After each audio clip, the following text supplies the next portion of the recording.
तो मैं तो आपको पहले कई बार बता चुका हूँ। अपने सेकंड चैनल पे मैंने कई सारी वीडियो इस टॉपिक पे डाल रखी हैं कि जो भी नेता, जो भी किसी भी पार्टी का हो, वो अगर वो सत्ता में आता है, जो प्रधानमंत्री के पद पे बैठता है, वो भले पहले ही कैसा भी हो, पर जब वो प्रधानमंत्री के पद पे बैठेगा, उसकी सारी नीतियाँ, सारी जो धारणाएं, सब कुछ बदल जाएंगी। क्योंकि सत्ता जो भी होती है वो कहीं और से कंट्रोल हो रही है। मैं पहले भी इस पर डिटेल वीडियो सेकंड चैनल पे बना चुका हूँ, तो आप जाके डेफिनेटली देख सकते हैं।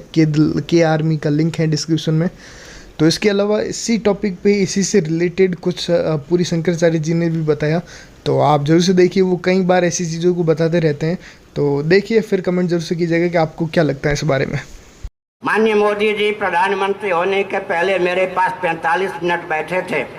केवल 2 वाक्य उन्होंने कहा था, मैंने उसी समय सावधान किया था। खुलकर बोल रहा हूं, सुन लो।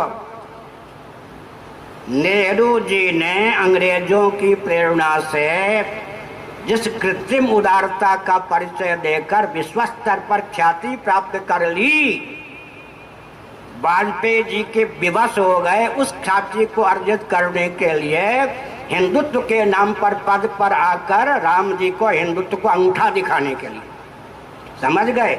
जो भी भारत का व्यक्ति, चाहे भाजपा का ही क्यों ना हो, केंद्र में पहुंचता है हाथी के दांत खाने का और दिखाने का, और उस समय पहुंचकर वो हिंदुत्व को भूल जाता है, राम जी को भूल जाता है और देश को भूल जाता है।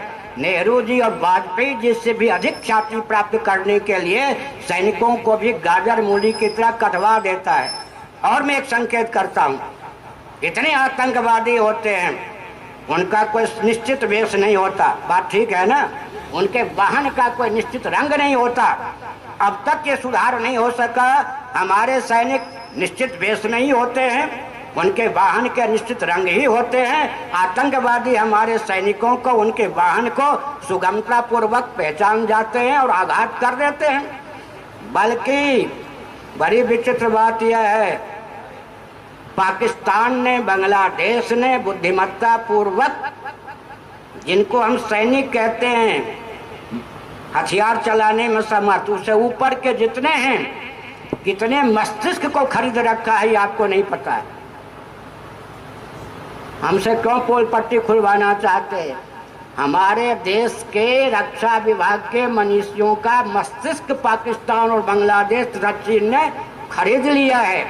ऐसी परिस्थिति में अगर राष्ट्रभक्ति है तो सुरक्षा विभाग की समीक्षा होनी चाहिए और सैनिकों के साथ, उनके जीवन के साथ खिलवाड़ नहीं होना चाहिए।